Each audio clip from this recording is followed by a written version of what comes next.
followed by the pound sign. After the tone, please state your name. Webinar. My name is Freda Walker, and I'm the Assistant Director to the STEM Equity Pipeline Project. The Director is Mimi Lufkin, and she is also the CEO of the NAEP Education Foundation. Today we have an excellent expert, Dr. Robin Chapman, who works at Wesleyan College, and she is the Academic Director of Diversity and Inclusion. Her topic is the subtle micro-messages impact the success of women and girls in STEM.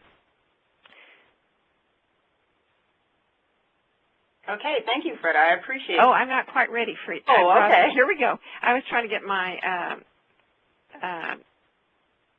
computer to work, but here we go. The STEM Equity Pipeline is a project of the National Alliance for the Partnerships in Equity Education Foundation, and is funded by the National Science Foundation under the Human Resources Directorate Gender in Science and Engineering Program Extension Services Grant. The goals of our STEM Equity Pipeline are three, and they include build the capacity of the formal education community to provide high-quality professional development on gender equity in STEM education, institutionalize the implemented strategies by connecting the outcomes to the existing accountability systems, and broaden the commitment to gender equity in STEM education. We have the STEM Equity Pipeline has these following methods. We provide professional development, we provide teacher training, consulting and technical assistance, virtual web-based professional learning community, and a best practices handbook that will be published this year. The ways that you can be involved are to participate in your state team, and also to participate in the virtual learning community by going to www.stemequitypipeline.org. I'd like for us to find out who's on our webinar today. So if, Greg, can we start a poll? Actually, I didn't set it up, so you didn't set it up. Well, we will not do the poll today. Okay. We'll keep going. Dr. Robin Chapman, we welcome you to our webinar series. Thank you, Freda. I appreciate it, and welcome everyone. I'm actually excited to be doing this again, so it might be serendipitous, Greg, that the original webinar isn't available. So I want to welcome everyone and give you an idea of what we're going to be working on today. The title, Subtle Micro-Messages Impact the Success of Women and Girls in STEM. Let's move from inequities to affirmations. And the program is going to address the daily messages we send one another at work and in the classroom that may cause us to feel included or excluded, engaged or discouraged, valued or overlooked. And in this webinar today, this is part one of a two-part, is organized to lead you through increasing levels of learning and application of positive micro-messages. So let's see. Great.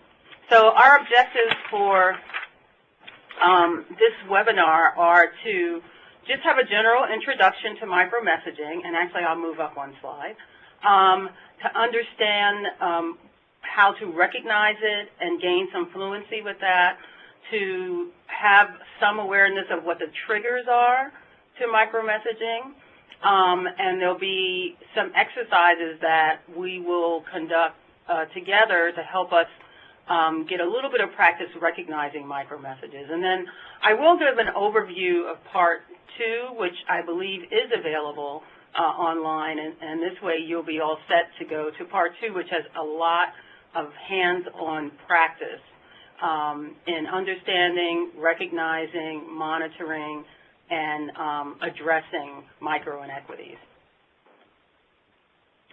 So let's set the stage a little bit for this discussion. We tend to value what is similar and reject what is different. This is just a part of human behavior. And it's actually a part of our survival strategy as a species. So there's nothing within that kind of behavior that is inherently negative or a judgment of character. It just finds that we are hardwired to think that way. And so when we are in an environment where there are a predominant type that is present versus a much smaller number of another type, it tends to produce what's called a chilly climate, not so much because people are purposely doing things, not necessarily, but because they are acting on their sort of hardwired behavioral imperatives. Now, these kinds of behaviors are very small, which is why they say micro. And they're called micro not because you can't easily see them, but because they seem insignificant. They don't seem like they would be very important. The way someone looks at someone, the way their body language, what kind of contact they're having. We're going to go through the details of this. But these things on their own, on the surface, seem hardly worth talking about. However, over time, their impact can be quite large and quite damaging.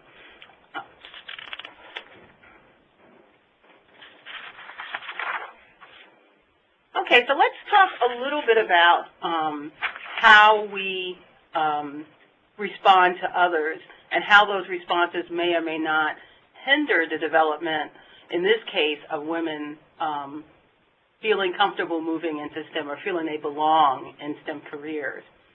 This is called the ladder of inference, and it's an excellent model. It sort of steps us up through what our cognitive process is when we are filtering or making judgments or making connections with other people. And that is usually accompanied or followed by the kinds of micro, and sometimes macro, but especially micro messages that we send out. The very bottom is the observable data rung, and that's just our eyes and our ears are just like tape recorders. We're just recording. And then we select from what we've recorded, what we see, some information that we will then make assumptions or filter to come up with some answer, some valuation. Then we will draw a conclusion, and based on what our world view is, may take action based on that. And this is a cyclic process, so it sort of, goes on as you're having interactions with different people and with the same person. And what we want to ensure and learn about today is that how we respond to women and young girls who are interested in STEM or are engaging within STEM environments is not hindering their development unwittingly, that we are not hindering their development, and that we are able to recognize when that is happening and intervene or interrupt the hindering of their development.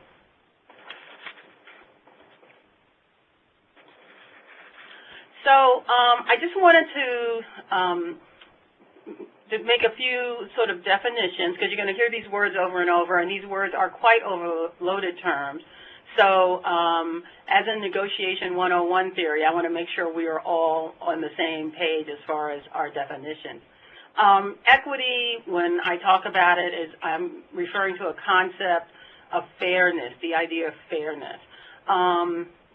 Diversity, which is an incredibly overloaded term, I'm defining today as a measure of variance along some dimension within an aggregate, within a group. So diversity is not an indication of ethnicity or any other thing, any other particular group. You cannot have a person who is a diverse person. A person is unique. You need a group of people, and then depending on what dimension you're looking at, be it gender, race, height, whatever it is, you can get some measure of the diversity among that group by just doing a count of the different values along that dimension. Inclusion is fully and respectfully involving everyone in this case in the classroom or in the lab, workplace, into the activities and life of your organization. So it is not excluding anyone from participating as fully as they would like to. So I just wanted to get those definitions out so that we could make sure we're talking about the same thing. So here are some new terms to think about. Talking the talk. I actually named this slide this particular thing because micro-inequities are very subtle and we don't often realize we're sending them. And there are ways for us to purposely send micro-messages, and we will talk about that a little bit. And I want to make sure that when I'm referring to different ways of messaging that we are all clear. So micro-messages are these signals that we send to one another. And what's really interesting, the masters of micro-messaging, they really just do it naturally, are babies. When you are taking care of a baby, you always know if it's hungry, if it's happy, if it's tired, if it's distracted or bored. It's sending you all kinds of, sometimes not so subtle, but often subtle physical signals, and then you do what you're going to do with them based on that. So this is the kind of behavior that is innately human, but also something that we can direct somewhat when we're aware of it. Micro-inequities are micro-messages that cause people to feel unvalued, devalued, excluded. And micro-affirmations, which we're going to learn about, are messages that cause people to feel the opposite, to feel valued and included and encouraged, etc. Now, amazingly enough, over 90% of our communication is nonverbal. Except when you're doing a webinar. But if we were all in the same room together, you would be receiving a host of signals from me. And I would be actually reading the signals I would be getting from all of you and using that to adapt my presentation or to maybe delve deeper in certain areas of the presentation. So it's a very rich source of information. Now, as adults, I spoke about babies. As adults, we tend to mix both the verbal and nonverbal micro-messages. You're always doing both, even when you think you're just talking. So let me think of an example. So sign language. Even in sign language, the signs themselves convey very little except content. But the expressions and the frequency and quickness of movement, etc., are all part of the signals that reveal the context of what it is people are communicating. And so even in sign language, you see that. So we'll keep this in mind as we move through the course. And think to yourself, and definitely when we get to the Q&A, I'm looking forward to discussing this with you. What are some micro messages you think you might have sent in the last 30 minutes, for example, if you think back to what you were doing as you got ready to take this webinar. So let's move forward and talk a little bit, dig down a little bit more into what micro-inequities actually are. So we've already established they're negative micro-messages that devalue. They're very small. They add up very quickly. They're often semi-conscious. I don't like to use unconscious because that's not always the case, but we may be sending a message because of some reaction we've had to a person based on our ladder of inference, but we may not be intentionally sending it, but we have some awareness that we're doing something. The messages are always just below the surface or just below the content, which may be the words that people are speaking. And quite frankly, a lot of micro-messages are built into an organization's culture. So let's say, for example, you have a biology lab, and you have all of your scientists working there. You have, let's say, some summer students, including young women working there. The culture of that particular lab will have certain ways of signaling to each other approval, disapproval, which may be interpreted by someone who's new to the environment as a negative message. And they may not even be able to say, oh, I just received a negative micro-message. They just know they're feeling uncomfortable or devalued. And so another thing to think about for us to discuss or in a Q&A as well is, what are some of the messages you think you've seen in your organization's culture? So let's talk about a little bit about what these messages sort of look like. I've already mentioned it could be a look, a gesture, a tone of voice.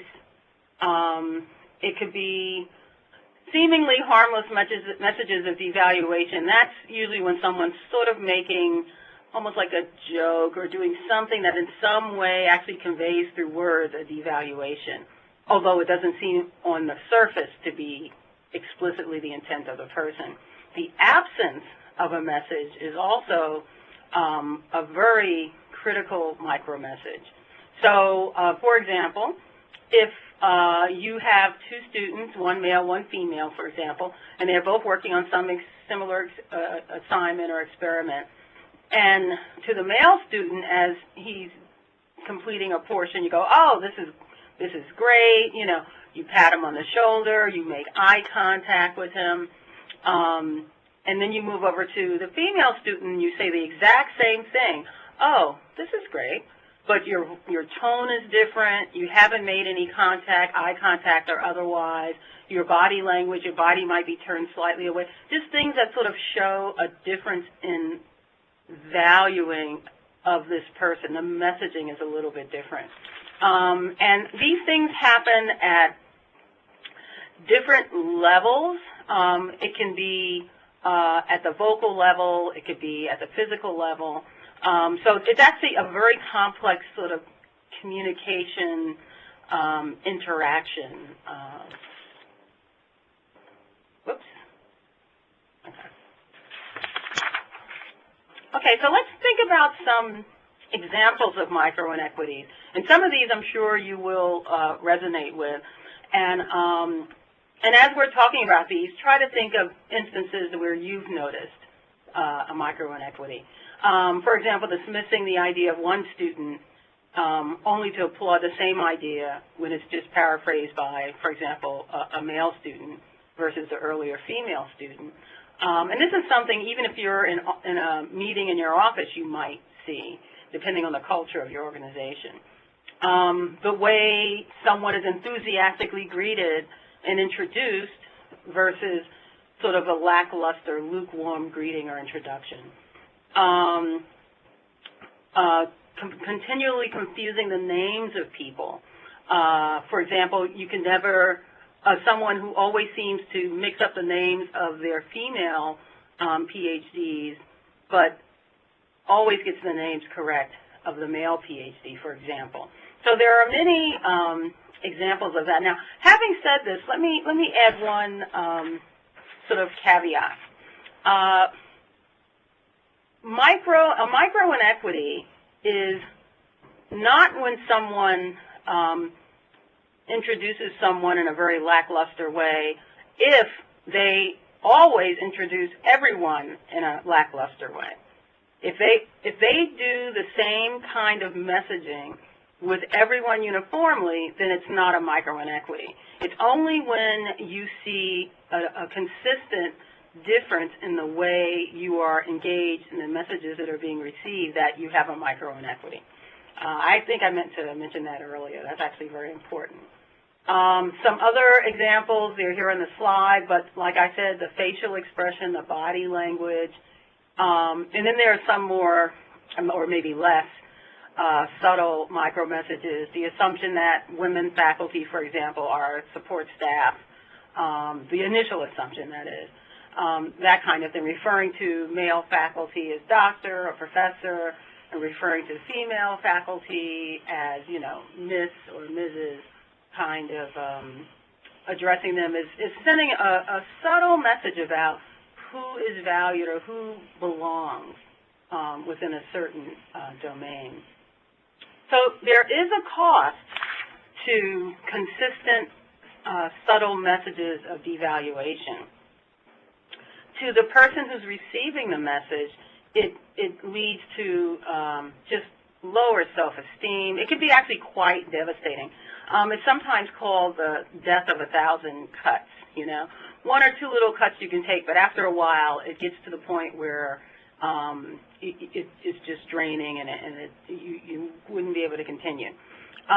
It discourages creativity and risk-taking. If you're continually being messaged that you're not valued and you have nothing of value to offer, then you begin to disconnect. People begin to isolate themselves.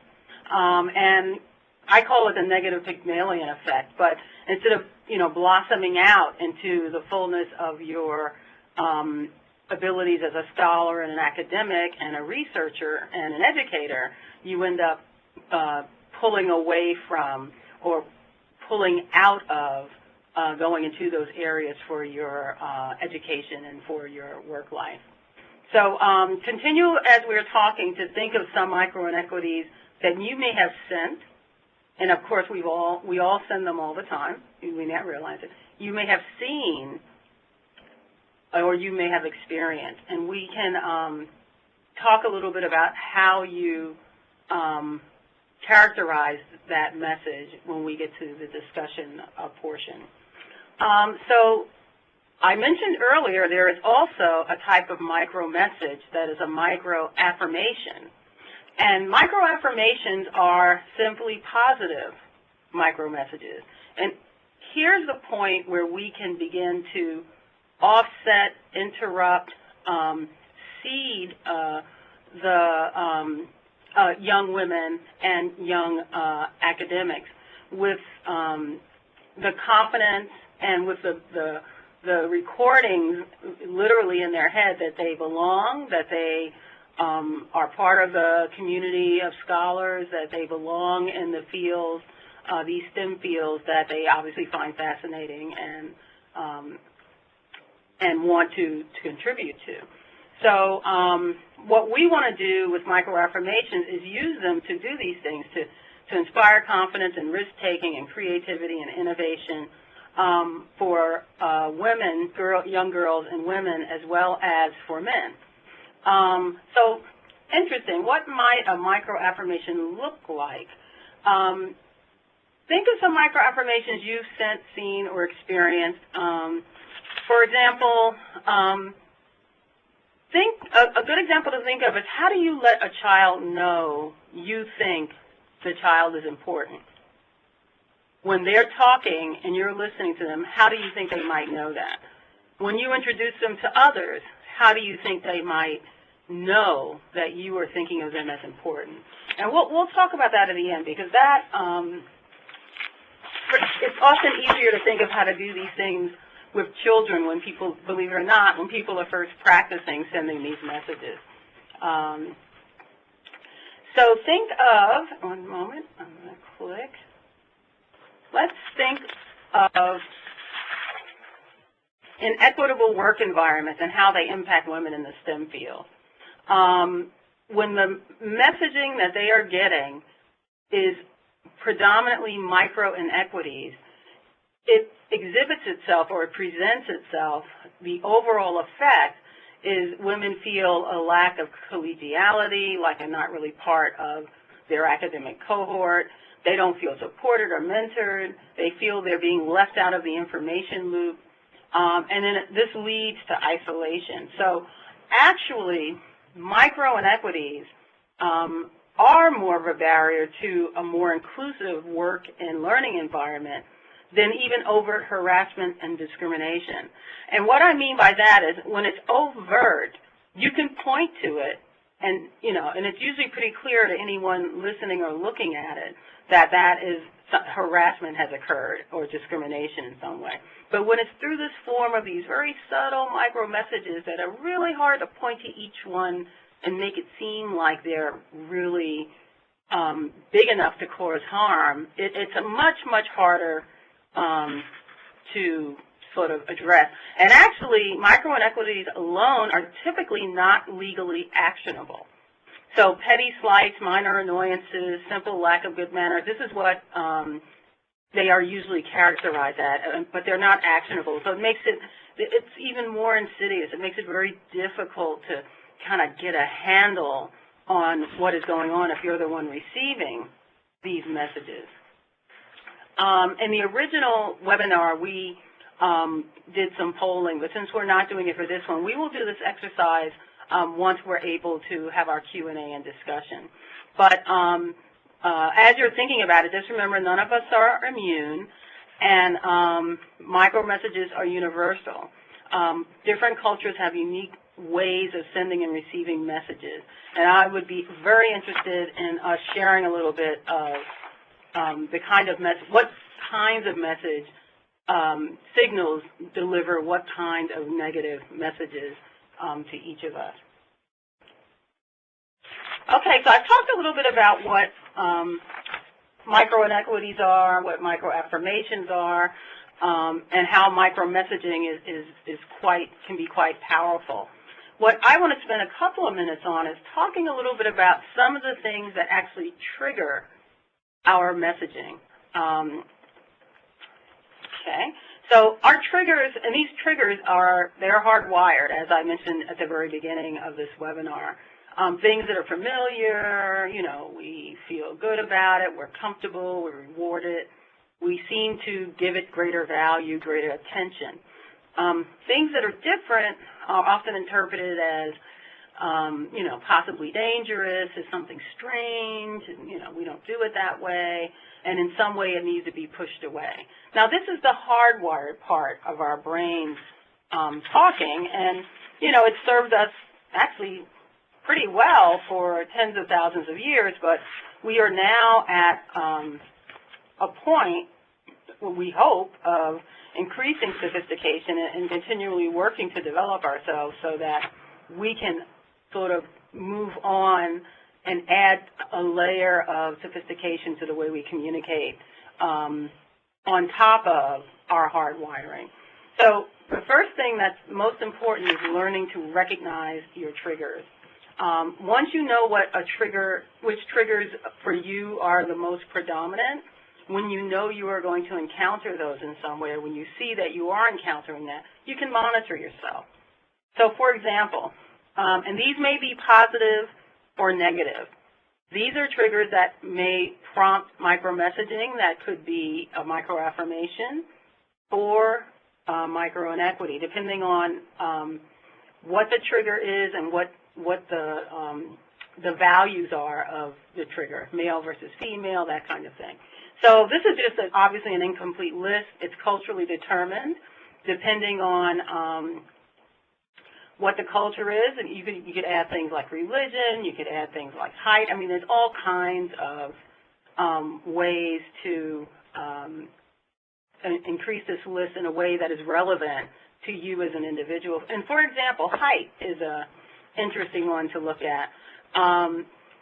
I know there have been studies done in the past that shown that people who are taller tend to get higher salary offers. I mean, these kinds of things, when you hear these kinds of studies, what's probably happening is there's a certain kind of trigger that's being sort of turned on when someone sees a particular characteristic, and what they feel about it might be a positive or a negative, and then their micro-messaging will follow along with that. So think of these almost as work uniforms. You could be sending a micro-message at work that's different than when you're away from work as well. So how we message to each other is also context sensitive. When you're home, for example, the kind of messages you send, how much eye contact you make, how much you touch a person, your tone of voice will convey messages that are positive, for example. And at work, you will convey positive messages, but maybe with slightly different values on things like tone of voice and amount of contact, etc. So it's culturally determined, and it's also very context sensitive. So let's talk a little bit about recognizing micro-inequities. How do you know you've seen one when it happens? Well, the first thing you want to do is just look. And I actually love doing this when I go to receptions or any kind of group gathering where people are just talking in clusters around a room and moving about the room, it's kind of fun to sort of watch and observe and try to pick out what messages are being, what's being spoken, and then the messages that are being sent just underneath the words that are being spoken. So micro-inequities are simply variances that you'll notice if you look in body language. Body language is actually huge. In vocal tone, vocabulary that's being used, how much contact is being made along different dimensions, what kinds of questions, the level of questions and interactions that are taking place between two or more people, and then access, how people may have access. That ties to body language. Like, you can tell if three people are standing together if one of them is really not included in that cluster. The body language of the other two may almost shut that person out almost without actually turning their backs to the person. So that's what we mean by access. But what you do is you look for repeated patterns of these and then variances that are consistent variances when these patterns appear, let's say when interacting with a male versus interacting with a female, if you're looking along gender lines, which we are today. So just sort of look and be observant and pay attention to where variances happen and do they seem to be happening along some dimension like gender or race, etc. So we'll work on this worksheet towards the end if we have time.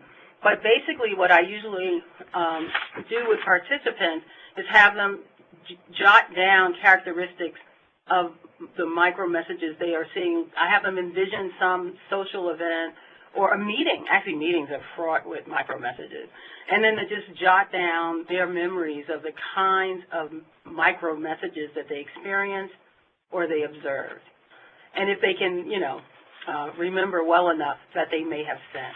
So this is a good worksheet to use when you practice offline as well. So the next part to recognizing micro-messages is sort of really active listening. You'll hear people express certain things. They might say something like, they may be very explicit, I don't feel valued, I'm not supported. They may say, I feel invisible. They may say, oh, but I just said that. If for example, a woman scientist makes a suggestion for something and then it's dismissed, and in the next minute it's paraphrased by a male scientist, the woman might say, well, I just said that. And that's the kind of thing you want to listen for. You want to try to sort of pull out when someone is feeling that they have been ignored or devalued. If they are describing, when they're making these statements, how you actually make them feel, then you are sending micro messages.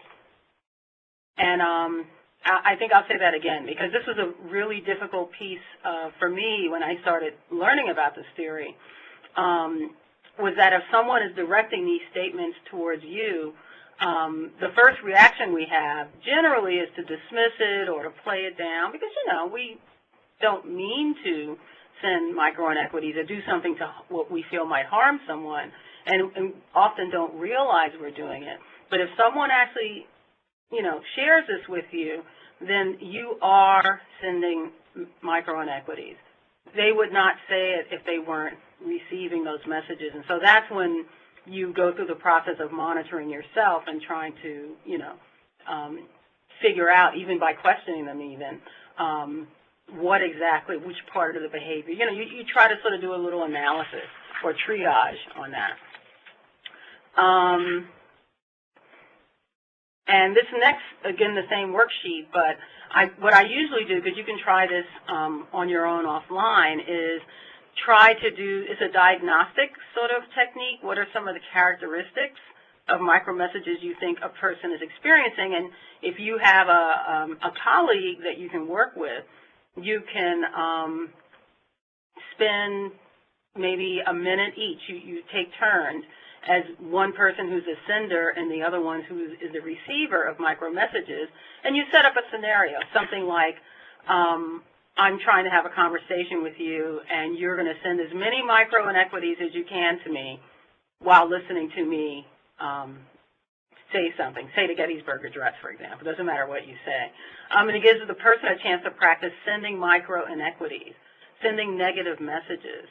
And when you do that exercise, you do actually begin to, on occasion, go, oh, you know, I do this kind of thing sometime, and I've just identified that as my way of sending a negative message. So it helps you to sort of begin to get a sense of things that you may do and you had just never really thought about or characterize it as being positive or negative.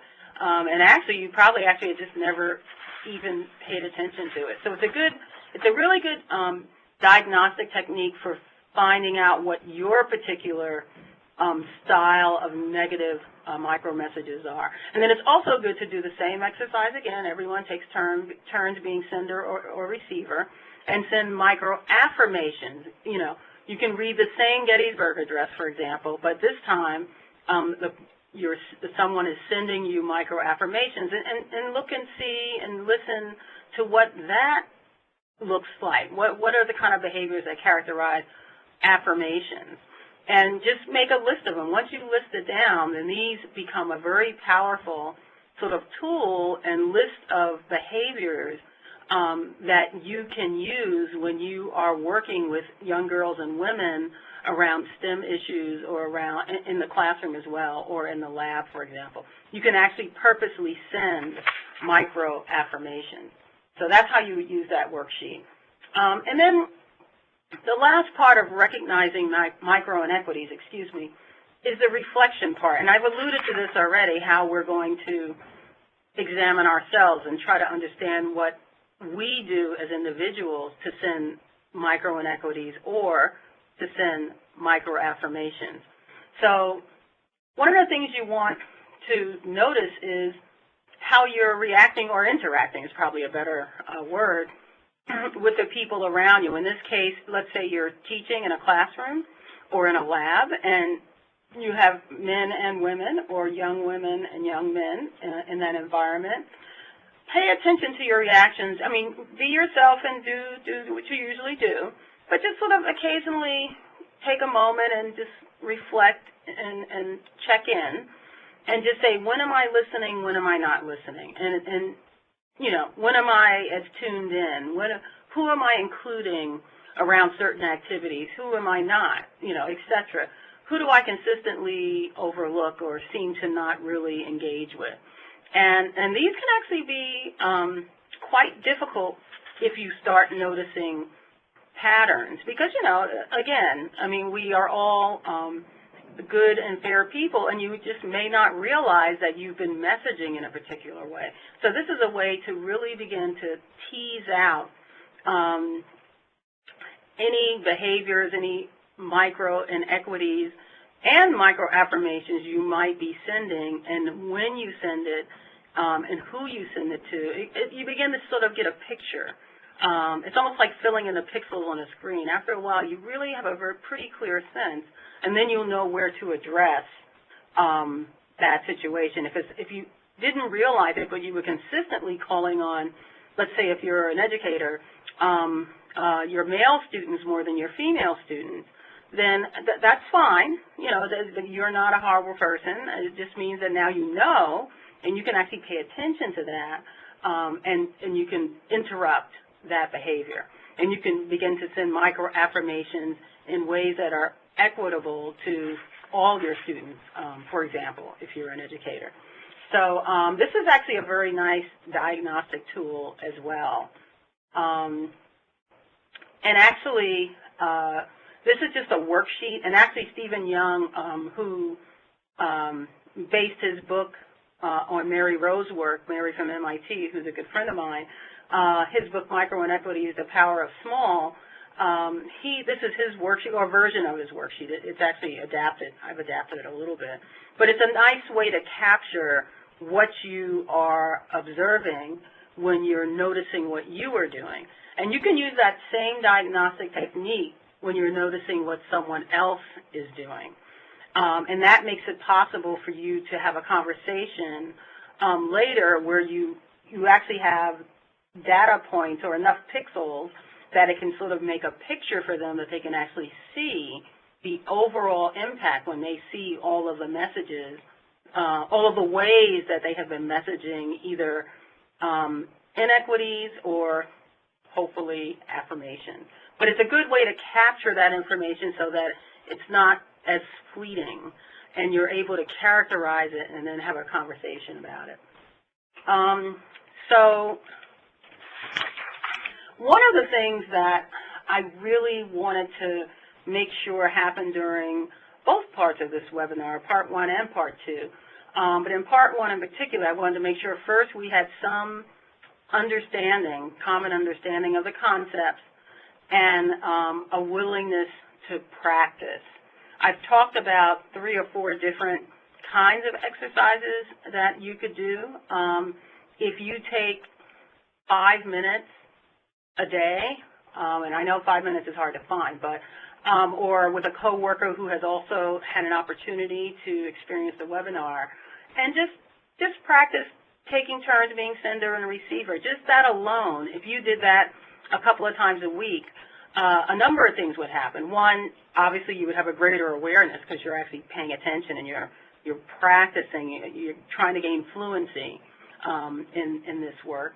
But then also you will eventually, what will emerge will be the patterns of micro-inequities that are specific to you and the patterns of micro-affirmations that are specific to you, and that's all based on just you as a person and, you know, your experience growing up, et cetera.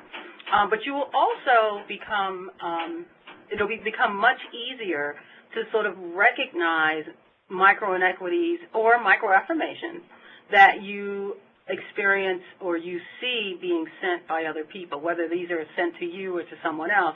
It gets to the point where you can actually look at an interaction between 2 people and really get a sense of, besides what they're saying, what other subtle micro messages they may be sending.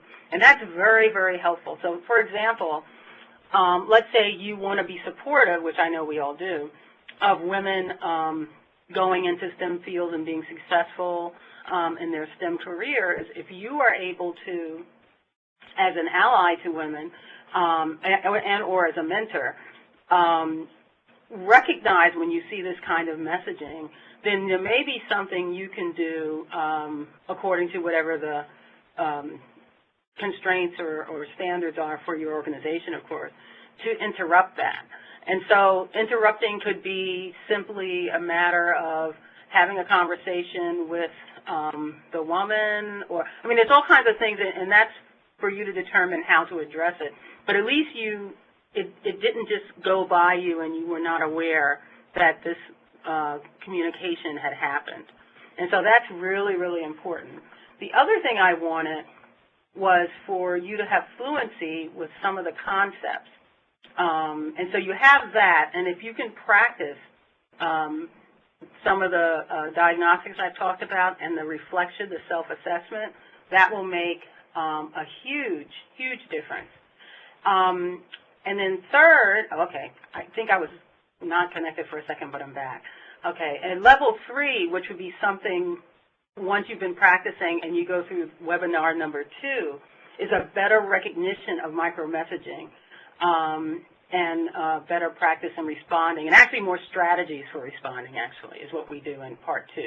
And then you want to have greater fluency in the sense that you can figure out ways to influence positive climate change in your local environments. You'll have some strategies, some ideas that you would have learned that you can bring back to your workplace or to your classroom or to your lab and help others to also be able to think more deeply or even think at all about the underlying messages that they are sending along with the overt spoken messages that they are sending. So this is really, really important work.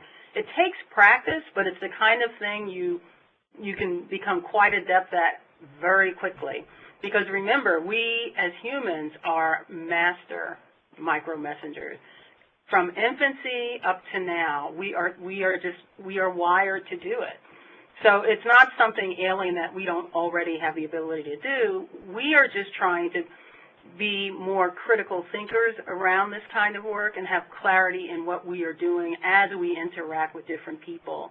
And in this case, women and men and young men who are involved in a STEM career, classroom, laboratory experience, that we are sending affirmations when we intend to send affirmations.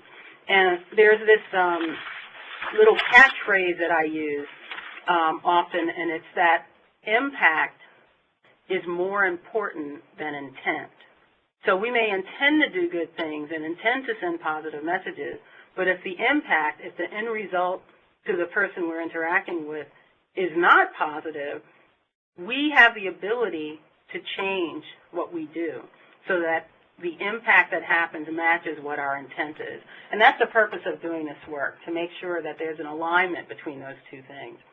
So as I begin to close up this session, or at least the lecture part of this session, I really want to urge you to practice, to use the worksheets that are available, that I've made available and Greg has put up, to engage in critical self-analysis or diagnosis, whichever you like to think about, whichever term makes more sense for you.